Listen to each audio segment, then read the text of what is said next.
ये कहानी शम्सू नाम के गरीब लकड़हारे की है।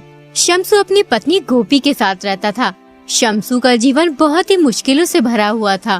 गोपी, महाराज ने लकड़ी काटने पर रोक लगा दी है। उन्होंने कहा है कि अगर कोई भी पेड़ काटता हुआ पकड़ा गया तो उसे बहुत ही सख्त सजा मिलेगी। अब मैं क्या करूं? मेरे तो कुछ भी समझ में नहीं आ रहा। अगर मैं लकड़ी नहीं काटूंगा तो घर का गुजारा कैसे होगा? लकड़ी काटने के अलावा मुझे कोई और दूसरा काम नहीं आता है। आप एक काम कीजिए, मेरे ये सोने के कंगन बेचकर घर का सामान ले आइए। इससे हमारे घर का कुछ दिनों का गुजारा हो जाएगा। अरे ये सोने के कंगन तो मेरी माँ ने दिए थे तुम्हें, और तुम्हें ये सोने के कंगन बहुत पसंद है। फिर तुम इन्हें बेचने के लिए कैसे कह सकती हो गोपी? हम कोई रास्ता जरूर निकाल लेंगे पैसे कमाने का। तुम ये सोने के कंगन अपने पास संभाल के रखो। इन्हें बेचने का तो मेरा भी मन नहीं है, लेकिन हम कर भी क्या सकते हैं? भूखे पेट भी तो नहीं रहा जाता है। सोने के कंगन तो और आ जाएंगे। अब तुम जल्दी जाओ और ये सोने के कंगन बेच आओ। एक बात ध्यान रखे, किसी के बहकावे में मत आ जाना। आजकल लुटेरे बहुत हैं, रास्ते में अपना ख्याल रखना। शम्सू सोने के कंगन बेचने के लिए निकल जाता है।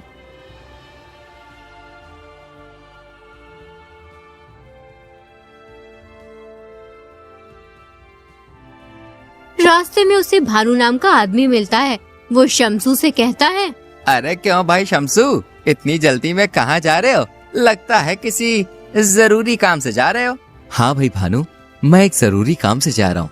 दरअसल मैं अपनी पत्नी के सोने के कंगन बेचने जा रहा हूँ। तुम तो हो, महाराज ने लकड़ी काटने पर रोक लगाई हुई है। घर में एक पैसा भी नहीं है, इसलिए मैं ये कंगन बेचने जा रहा हूँ। इन्हें बेचकर जो भी पैसे मिलेंगे उनसे थोड़े बहुत दिनों का गुजारा हो जाएगा। अरे ये तुम क्या कह रहे हो शम्सू? अब तुम पत्नी के कंगन बेचकर घर का गुजारा करोगे, और जब कंगन के पैसे खत्म हो जाएंगे फिर घर का गुजारा कैसे करोगे? अरे ये तो मैंने सोचा ही नहीं, लेकिन मुझे लकड़ी काटने के अलावा और कोई काम आता भी तो नहीं है। फिलहाल इन कंगन को बेचकर कुछ दिनों का गुजारा हो जाएगा, उसके बाद मैं कोई काम देख लूंगा। अगर तुम चाहो तो मैं तुम्हें एक सुझाव दे सकता हूँ, जिससे तुम्हें अपनी पत्नी के कंगन तक बेचने नहीं पड़ेंगे और तुम्हारे घर का गुजारा भी हो जाएगा। सच कहूँ तो भानु भाई, मैं अपनी पत्नी के कंगन बेचना नहीं चाहता हूँ, क्योंकि मेरी पत्नी को ये कंगन बहुत अच्छे लगते हैं, लेकिन मजबूरी इंसान से हर काम करवा देती है। अच्छा बताओ, तुम मुझे कौन सा काम बता रहे थे जिससे मैं पैसे कमा सकता हूँ? देखो शम्सू भाई, काम थोड़ा मुश्किल है, लेकिन मुझे पूरी उम्मीद है कि तुम उस काम को कर लोगे। क्या तुम काम करने के लिए तैयार हो? हाँ हाँ, मैं तैयार हूँ, लेकिन पहले काम तो बताओ, मुझे करना क्या होगा? तुम्हें मेरे साथ मिलकर चोरी करनी होगी। चोरी तो मैं करूँगा, बस तुम्हें बाहर रहकर नजर रखनी पड़ेगी कि कोई आ तो नहीं रहा है। तुम देखना, केवल 10 दिनों में इतना पैसा होगा तुम्हारे पास जितना तुम अपनी पूरी जिंदगी में कमा नहीं सकते हो। तुम सही कहते हो भानु भाई, मैं तुम्हारे साथ काम करने के लिए तैयार हूँ। चलो अब हमें चोरी कहाँ करनी है ये बताओ।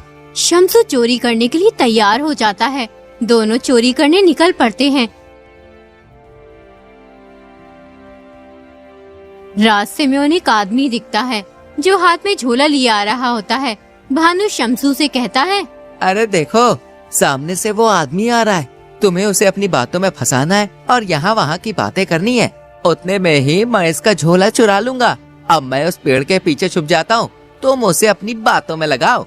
शम्सू उस अनजान आदमी के पास चला गया और फिर उसे अपनी बातों में उलझाने लगा। अरे भाई साहब, मैं इस गांव में पहली बार आया हूँ। अगर तुम मुझे सुहानपुर जाने का रास्ता बता दोगे तो तुम्हारी बड़ी कृपा होगी। अरे क्यों नहीं, मैं अभी तुम्हें जाने का रास्ता बताता हूँ। तुम एक काम करो, इस रास्ते पे सीधे चले जाओ। थोड़ी दूर चलने के बाद तुम्हें एक गांव दिखेगा। वो सुहानपुर का गांव नहीं है, अभी तुम्हें और आगे चलना पड़ेगा। 2 मील चलने के बाद तुम्हें दूसरा गांव दिखाई देगा। उसके बराबर से एक रास्ता जा रहा है, तुम उसी रास्ते पे चले जाना। वो रास्ता तुम्हें सुहानपुर पहुंचा देगा। उतने में ही भानु अनजान आदमी के हाथ से झोला चुरा कर ले जाता है। सुहानपुर गांव का रास्ता तो बहुत ही मुश्किलों से भरा हुआ है। अच्छा भाई, अब मैं चलता हूँ। रास्ता बताने के लिए तुम्हारा बहुत बहुत शुक्रिया। इतना कहकर शम्सू वहाँ से फरार हो जाता है। जब अनजान आदमी को अपने झोले की याद आती है तो वो घबराकर चिल्ला उठता है, अरे मेरा झोला कहाँ गया? लगता है वो रास्ता पूछने वाला चुरा कर ले गया। अब मैं क्या करूं? मैं तो लुट गया, बर्बाद हो गया। मेरी पूरी महीने की तनख्वाह चुरा ले गया कमबख्त। अब मैं अपनी पत्नी को क्या जवाब दूंगा? अगर मैंने उसे पैसे नहीं दिए तो वो तो मेरे बाल नोच डालेगी। ऐ ईश्वर मेरी मदद कर। आज के जमाने में किसी के साथ भलाई करना गलत है।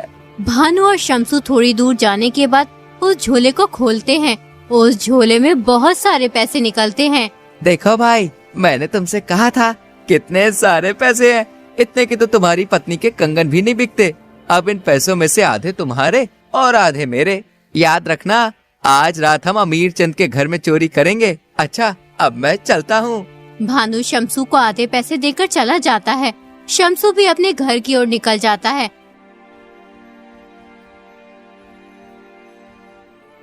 जब वो घर पहुंचता है तो उसकी पत्नी कहती है, आ गए तुम कंगन बेचकर। कितने पैसों के बेके हैं? लाओ जल्दी पैसे दे दो, मैं घर का सामान ले आती हूँ। अरे गोपी, ये लो पैसे और ये लो अपने कंगन। इन्हें संभाल कर रखो। अब हमें कंगन बेचने की कभी जरूरत नहीं पड़ेगी। जाओ, अब इन पैसों से घर का सामान ले आओ। जल्दी जाओ, मुझे बहुत तेज भूख लगी है। ये तुम इतने सारे पैसे कहाँ से लेकर आए हो? कहीं तुमने कोई गलत काम तो नहीं किया? अरे तुम ये क्या कह रही हो गोपी? मैं भला गलत काम क्यों करूँगा? अरे मुझे ये पैसे मेरे एक दोस्त ने दिए और उसने मेरी नौकरी भी लगवा दी है। जब मुझे पैसे मिलेंगे तो मैं उसके पैसे लौटा दूंगा। शम्सू अपनी पत्नी से झूठ बोल देता है और रात होने पर भानु के पास चोरी करने के लिए चला जाता है। आ गए तुम, मैं तुम्हारा ही इंतजार कर रहा था। अब हम अमीर चंद के घर चोरी करने जाएंगे। तुम घर के बाहर खड़े होकर मेरा इंतजार करना। मैं घर के अंदर जाकर सारा माल चुरा कर ले आऊंगा। अगर किसी को भी हमारे ऊपर कोई शक हो या हमें कोई देख ले तो तुम मुझे सीटी बजाकर सूचना दे देना। मैं तुरंत ही वहाँ से फरार हो जाऊंगा। समझे भाई? अब जल्दी चलो, ये सही वक्त है चोरी करने का।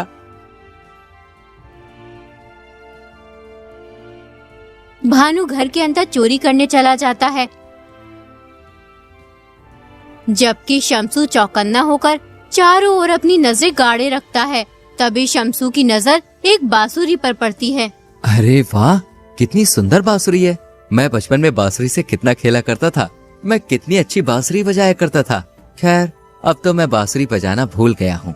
एक बार बांसुरी बजा कर देखता हूँ, मेरे बचपन की यादें ताजा हो जाएंगी। शम्सू उस बांसुरी को उठाकर बजाने लगता है।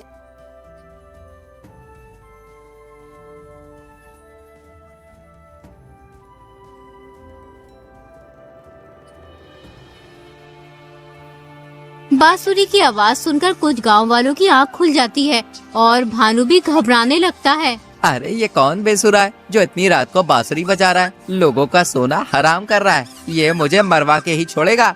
शम्सू बांसुरी बजा ही रहा होता है कि तभी एक गांव वाला शम्सू से कहता है, अरे कौन हो तुम? पहले कभी तुम्हें नहीं देखा इस गांव में, और ये बांसुरी बजाकर लोगों की नींद क्यों खराब कर रहे हो?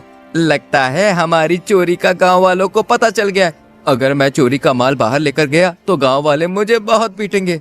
ऐसा करता हूँ, इस सामान को यहीं छोड़ देता हूँ और चुपचाप यहाँ से निकल जाता हूँ। अगर बांसुरी बजाने का इतना ही शौक है तो अपने घर में जाकर बजाओ। यहाँ क्यों लोगों की नींद खराब कर रहे हो? मुझे लगता है कि तुम कोई पागल हो। भानु ये सब खड़ा होकर सुन रहा होता है। फिर गांव वालों के पास आकर कहता है, ऐसे अभी महाराज के पास ले जाता और सख्त से सख्त सजा दिलवाता। सारी नींद खराब कर दी मेरी। पागलपन की भी हद होती है। वो आदमी वहाँ से चला जाता है। भानु को शम्सू पे बहुत गुस्सा आता है। अच्छा, तब बांसुरी तुम बजा रहे थे? अरे तुम तो आज मुझे मरवा ही देते। अरे चोरी करते वक्त बांसुरी कौन बजाता है? मैंने सारा सामान चुराकर झोले में भर लिया था, लेकिन तुमने बांसुरी बजा दी।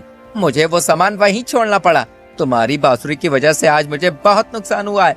अरे भानु भैया, मैं मानता हूँ कि मुझसे गलती हो गई है। उस बांसुरी को देखकर अब मुझे अपने बचपन की याद आ गई थी। फिर मुझसे रहा नहीं गया, इसलिए मैंने वो बांसुरी बजा दी। इस बार मुझे माफ कर दो। आज के बाद ऐसी गलती कभी नहीं करूँगा।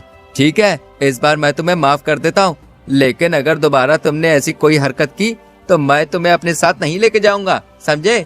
चलो अब घर चलते हैं। कल हम पास वाले गांव में चोरी करने चलेंगे। दोनों अपने घर चले जाते हैं।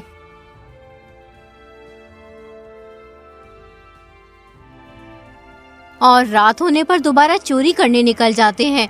सुनो, मैं उस सामने वाले घर में चोरी करने जा रहा हूँ। तुम यहीं खड़े होकर मेरा इंतजार करो। अगर कोई आया तो मुझे बता देना और पहले जैसी हरकत मत करना। हाँ, अब मैं जा रहा हूँ, अपनी आँख और कान खुले रखना। इतना कहकर भानु घर के अंदर चला जाता है और घर का सामान चुराने लगता है। तभी एक आदमी शमसू की तरफ आ रहा होता है। उसे देखकर शमसू डर जाता है। वो समझता है ये भूत है। फिर वो जोर जोर से शोर मचाने लगता है। बचाओ, भूत भूत, मुझे कोई बचाओ इस भूत से। ए पागल आदमी, मैं भूत नहीं हूँ, समझे? मैं तुम्हारी तरह ही एक इंसान हूँ। मेरी पत्नी से मेरी लड़ाई हो गई है, इसलिए मैं घर के बाहर आ गया हूँ। वैसे तुम इतनी रात में यहाँ क्या कर रहे हो? मैं क्या कर रहा हूँ? मैं तो कुछ भी नहीं कर रहा हूँ। अरे भाई, इसकी दिमागी हालत ठीक नहीं है। ये किसी को भी भूत समझ लेता है और फिर शोर मचाने लगता है। तुमसे कितनी बार कहा है, यूं लोगों को परेशान मत किया करो। चलो अब यहाँ से।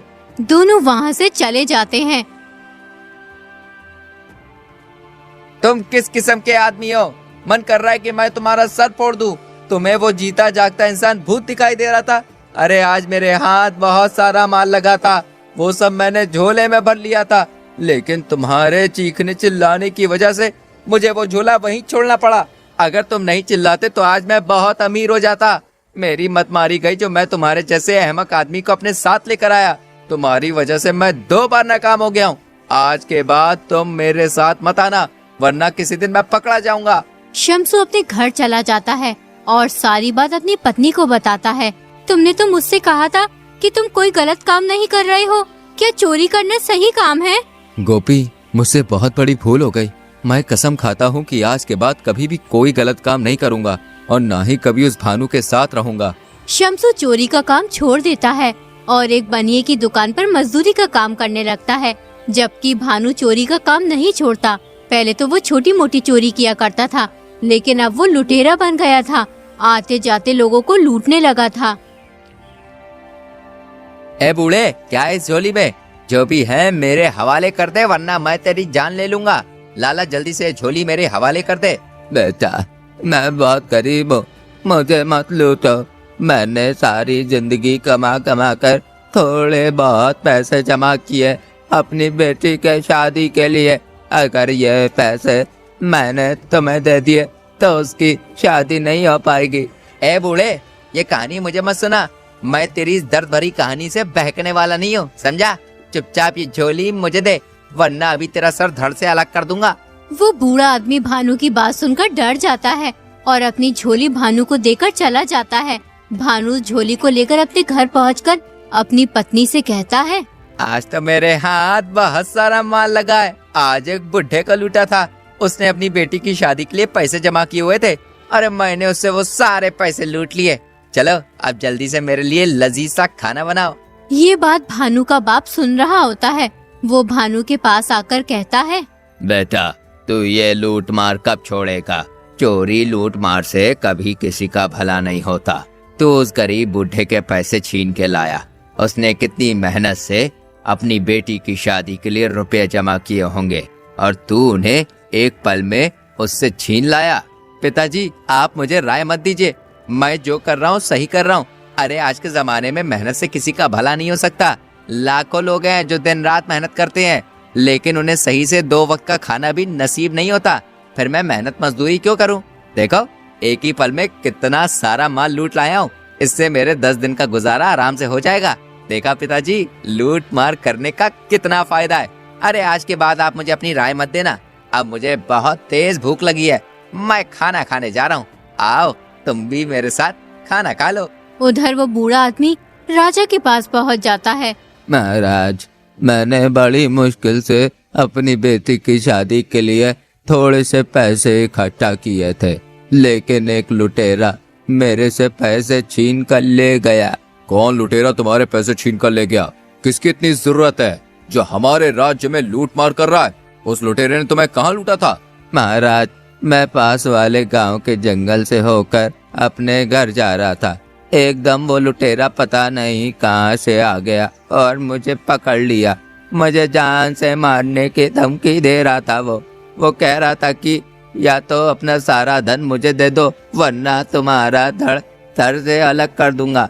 इसलिए मैंने अपना सारा धन उस लुटेरे को दे दिया अब मैं अपनी बेटी की शादी कैसे करूँगा? महाराज, मेरी मदद कीजिए। आप परेशान मत होइए, हम उस लुटेरे को जल्द से जल्द पकड़कर तुम्हारा धन वापस दिलवा देंगे। अब आप अपने घर जाइए और आराम कीजिए। बूढ़ा आदमी अपने घर चला जाता है। राजा 2 सैनिकों को भानु लुटेरे की तलाश में भेजता है, लेकिन सैनिकों को वो लुटेरा कहीं भी नहीं मिलता, इसलिए वो थक हार कर महल वापस आ जाते हैं। राजा को समझ नहीं आ रहा होता है कि उस लुटेरे को कैसे पकड़ा जाए, इसलिए वो एक योजना बनाते हैं। राजा 2 सिपाहियों को साधारण भेष में कुछ धन देकर उस जंगल में रवाना कर देते हैं।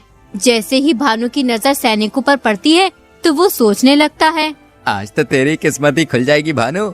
ये दोनों आदमी कितना सारा धन ला रहे हैं। अब मैं इनसे ये धन लूटूंगा, उसके बाद मेरे पास पैसा ही पैसा होगा। चलो अब जल्दी से इन्हें पकड़ लेता हूँ, कहीं भाग ना जाए। भानु जल्दी से जाकर उन दोनों के सामने खड़ा हो जाता है।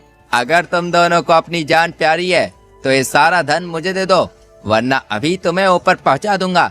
लाओ जल्दी करो। तुम्हें क्या लगता है ये सारा धन हम तुम्हें दे देंगे? अगर हिम्मत है तो ले लो। सुनो, मेरे पास ये फालतू बकवास भरी बातें सुनने का समय नहीं है। अरे सीधी तरह ये सारा धन मेरे हवाले करो, वरना अभी तुम दोनों की जान ले लूंगा। अच्छा, तो तुम हमारी जान ले लोगे, लेकिन हम मरना नहीं चाहते। लो ये सारा धन तुम ले लो। जैसे ही भानु सिपाही से धन लेने के लिए अपने हाथ आगे करता है, तुरंत ही दोनों सिपाही उसे पकड़कर राजा के पास ले जाते हैं। तो तुम हो वो लुटेरे जो आते जाते गरीबों को लूटते हो। क्या तुम्हें इन गरीब लोगों को लूटते हुए इन पर दया नहीं आती? ये कितनी मेहनत से थोड़े बहुत पैसे जोड़कर इकट्ठा करते हैं और तुम इनके पैसे एक पल में ही लूट कर ले जाते हो। इसके लिए मैं तुम्हें सख्त सजा दूंगा। आगे से कभी भी कोई चोरी या लूटमार करने की सोचेगा भी नहीं। सैनिकों, इस लुटेरे को जेल में डाल दो। कल इसे सजा सुनाई जाएगी और इन बुजुर्ग आदमी की बेटी की शादी के लिए धन दे दो, जिससे ये अपनी बेटी की शादी करते हैं। इस तरह भानु को अपने किए की सजा मिलती है। राजा के द्वारा मिले धन से वो बूढ़ा आदमी अपनी बेटी की शादी कर देता